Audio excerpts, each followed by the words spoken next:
Football, Chaitanya ও রাজনীতি। Football, Chaitanya ও রাজনীতি একটা জেনারেল একটা বিষয় নিয়ে আলোচনা করব, কেননা এইটা আমার মনে হয় একটু প্রয়োজন আছে এই মুহূর্তে।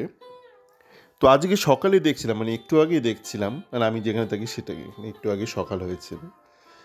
তো দেখছিলাম যে একটা ইউটিউব চ্যানেলে দুই অপদার্থ ব্যক্তি পিভি বিষ্ণুকে রাখা উচিত কি না উচিত, মানে ইস্ট বেঙ্গলের পিভি বিষ্ণুকে রাখা উচিত কি না উচিত এই নিয়ে আলোচনা করছে। তো এবার দুই মূর্খ আলোচনা করলে যা হয়, পুরোপুরি মূর্খামি হচ্ছে। তো বিষ্ণু নিয়ে ভাবতে ভাবতে আমাদের মনে পড়লো বিষ্ণু অবতার হিসেবে মানুষ যাকে মনে করে আরেক মানুষকে, সেই চৈতন্য মহাপ্রভু, যাকে নিয়ে দেখলাম আজকে সংবাদ প্রতিদিন একটা সিরিজ শুরু করেছে যে 1533 সালে পুরী থেকে যে উনি অন্তর্ধান হয়ে গেলেন, সেই রহস্য উন্মোচন করার প্রয়োজন রয়েছে। একটা আর্টিকেল, একটা সিরিজ আজ থেকে ওরা শুরু করেছে, প্রতিদিন সংবাদ প্রতিদিন। তো আসি চৈতন্য, ফুটবল এবং রাজনীতি। তো ফুটবল ও রাজনীতি নিয়ে আমি কিন্তু আগে অনেক আলোচনা করেছি। আমাদের দেশে অনেক মানুষ বলবো, সবাই তো আর মূর্খ হয় না, অনেক মানুষের ভ্রান্ত ধারণা আছে যে রাজনীতি জিনিসটা খুব খারাপ এবং জীবনের সমস্ত ভালো জিনিস থেকে রাজনীতিকে সরিয়ে রাখতে হবে। রাজনীতি যদি খারাপ হয় এবং রাজনীতিকে আপনি জীবনের প্রত্যেকটা ক্ষেত্র থেকে সরিয়ে রাখেন, তাহলে আপনি কী করে প্রত্যাশা করবেন যে আপনার দেশ বা আমার দেশ ভারতবর্ষ কোনো দিন প্রথম সারির দেশ হবে? আমরা তো তৃতীয় সারির দেশ এই মুহূর্তে, এটা ফ্যাক্ট। আপনি মনে মনে ভাবুন না, সোনার ছেলে, সোনার স্বামী, my husband is the best husband, my wife is the best wife. আপনি ভাবতেই পারেন, এটা আপনার পার্সোনাল পারসেপশন। ঘটনা হচ্ছে আমাদের দেশটা তৃতীয় বিশ্বে, বিভিন্ন ক্ষেত্রে তৃতীয় বিশ্বে, ফুটবলে তো অবশ্যই। এবার ফুটবলকে আপনি যদি ওপরে তুলতে চান, কে টেনে তুলবে? ফুটবলকে ওপরে টেনে তুলবে ব্যবসায়ীরা, মানে টাকা তো লাগবে।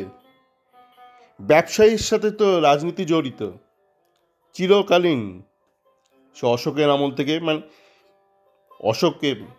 অশোকের অনেক আগে থেকে রাজনীতি, মানে আপনি বেঁচে থাকতে গেলে আপনাকে তো কাউকে তো চালাতে হবে সমাজটাকে। যারা চালায় তারা হয় রাজা হয়, বা তারা গণতন্ত্রের ধ্বজাধারী হয়।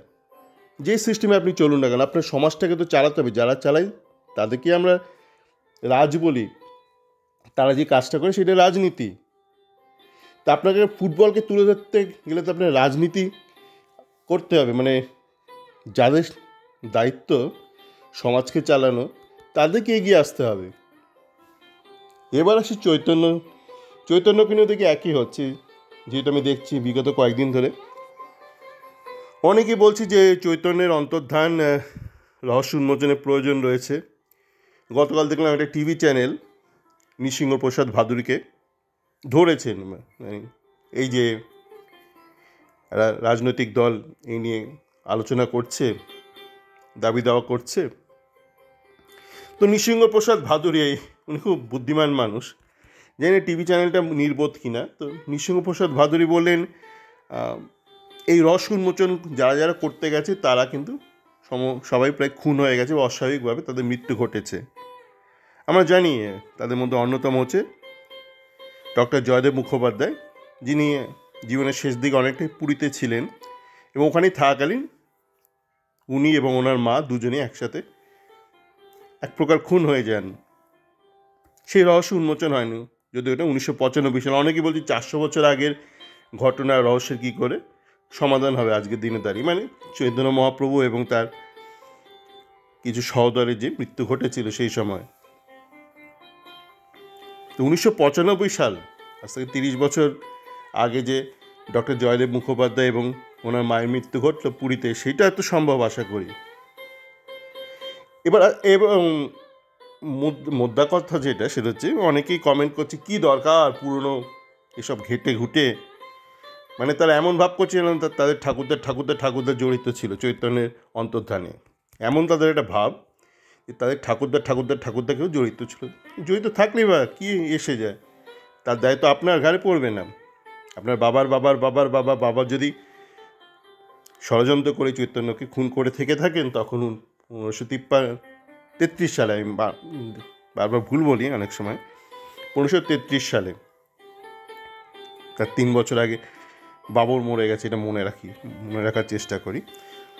1533 সালে, ভুল করে অনেক সময় 53 বলে দিই। তো আপনার পরিবারে কেউ যদি ষড়যন্ত্রে জড়িত থেকে থাকে, তার দায়িত্ব আপনার নয়। এবার ঘটনা হচ্ছে, অনেকে আবার বলছে চৈতন্যের সাথে রাজনীতিকে কেন জড়িত করছে। চৈতন্য তো নিজে একজন পলিটিক্যাল ফিগার ছিলেন। এখন আমরা সবাইকে ভগবান বানিয়ে দিই। সেদিনকে বিবেকানন্দ, স্বামী বিবেকানন্দ বা শ্রীরামকৃষ্ণ, তাদেরকে আমরা ভগবান বানিয়ে দিয়েছি। তারা অতি উত্তম মানুষ ছিলেন, সমাজের সংস্কার করতে এগিয়ে এসেছিলেন। প্রত্যেকে আমরা ঠাকুর বানিয়ে দিয়েছি, মানে তাদেরকে আমরা মানুষ ভাবতে পারি না। কেন? মানুষ ভাবলে আমাদেরকে ওরকম হওয়া উচিত না।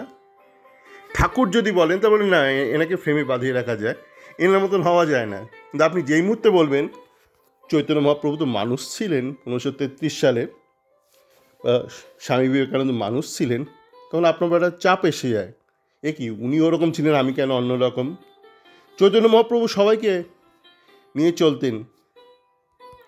হি বিলিভড ইন ইনক্লুসিভিটি, একটা ইনক্লুসিভ সমাজ ব্যবস্থা। উনি তো ঠাকুর, উনি থাকুন না, দেয়ালে থাকুন, ওনাকে গাঁদা ফুল দেব, রজনীগন্ধা দেব, কিন্তু উনি ওনার মতন থাকুন। I would believe in exclusivity, মানে আমি সবাইকে দূরে সরিয়ে রাখবো, আমি তো মানুষ। চৈতন্য মহাপ্রভু ঠাকুর, অসুবিধা হয় না চৈতন্যকে মানুষ ভাবলে, স্বামী বিবেকানন্দকে মানুষ ভাবলে, শ্রীরামকৃষ্ণকে মানুষ ভাবলে খুব অসুবিধা হয়। কেন আপনার মতন তো সে নয়, আপনি তো একটা ইতর শ্রেণীর মানুষ, আপনি সবাইকে দূরে সরিয়ে রাখেন। যাকে যেটা ঘটনা হচ্ছিল, আপনি যে শুনছেন, আপনাকে হয়তো বলছি না, বুঝতেই পারছেন আপনি বুদ্ধিমান হন আমি কাকে বলছি। এবং ঘটনা হলো, Chaitanya Mahaprabhu heavily political figure ছিলেন, আধ্যাত্মিকতা তো ওনার ছিলই, উনি সমাজটাকে সংস্কারও করেছিলেন। Is a rebel. এখন আমরা বলি না চায়না থেকে আমরা রেভলিউশন শিখছি, আমরা দেয়ালের রেভলিউশন, উনি এটা করে দেখিয়েছিলেন। চৈতন্য মহাপ্রভু সেটা করে দেখিয়েছিলেন। সমাজে যারা অনেক বিপ্লবের স্বপ্ন দেখে, বিপ্লব করব, ওই দেশ করে ফেলেছে, রাশিয়া করেছে, চায়না করেছে, আমরা করব, আর উনি করেছিলেন। চৈতন্য মহাপ্রভু করে দেখিয়েছিলেন বিপ্লবটা কী জিনিস, সামাজিক বিপ্লবটা কী জিনিস। তা আপনার দেয়ালে এটা ওটা লিখে বিপ্লব করে উঠতে পারলেন না। চৈতন্য মহাপ্রভু দেয়ালে না লিখেই বিপ্লব করে ফেললো, গান করে, আধ্যাত্মিকতার মাধ্যমে উনি করে ফেললো বিপ্লব। তো যে বিপ্লবটা করেছে সামাজিক বিপ্লব, সে পলিটিক্যাল ফিগার নয়। পুরীর যে স্থানীয় রাজা ওনার ভক্ত ছিলেন, ওনার সঙ্গে একসাথে কাজ করতেন, তো চৈতন্য মহাপ্রভু পলিটিক্যাল ফিগার ছিলেন না? ভাবতে অসুবিধা হচ্ছে কেন? না, ওনার যে পলিটিক্যাল আইডিওলজি বা সোশ্যাল আইডিওলজি, তার সাথে তো আপনি কন্ট্রাডিক্ট করছেন। এই মুহূর্তে আপনি তো কন্ট্রাডিক্ট করছেন, আপনি একে আলাদা করছেন, ওকে আলাদা করছেন, একে দুচ্ছাই করছেন। চৈতন্যের সাথে তো মিল খাচ্ছে না। চৈতন্য মহাপ্রভু যেভাবে সমাজটাকে দেখেছিলেন, যেভাবে ধর্মকে দেখেছিলেন, আধ্যাত্মিকতাকে দেখেছিলেন, আপনি তো সেভাবে দেখছেন না। সেই চৈতন্য মহাপ্রভুকে দূরে রাখো, পলিটিক্স থেকে দূরে রাখো। ওনার চিন্তাধারা বইতে থাকুক, পুঁথিতে থাকুক, দেয়ালে থাকুক, মূর্তিতে থাকুক, সমাজ ব্যবস্থা আনার দরকার নেই। চৈতন্য মহাপ্রভুর সাথে পলিটিক্সকে আলাদা এক করো না। চৈতন্য মহাপ্রভুকে ভাবুন একজন পলিটিক্যাল ফিগার হিসেবে, সমাজটাকে সেই মতন গড়ে তোলার চেষ্টা করুন। দেখবেন লাট খাচ্ছেন না তৃতীয় বিশ্বে, ভারতও দেখবেন একদিন ওপরে উঠে এসছে। চৈতন্য মহাপ্রভু, স্বামী বিবেকানন্দ, শ্রীরামকৃষ্ণ থেকে মানুষ ভাবুন, এরা যে কাজগুলো করেছে সেগুলো আপনারা করার চেষ্টা করুন, সমাজটা অনেক সুন্দর হবে। চলে, ভালো থাকবেন।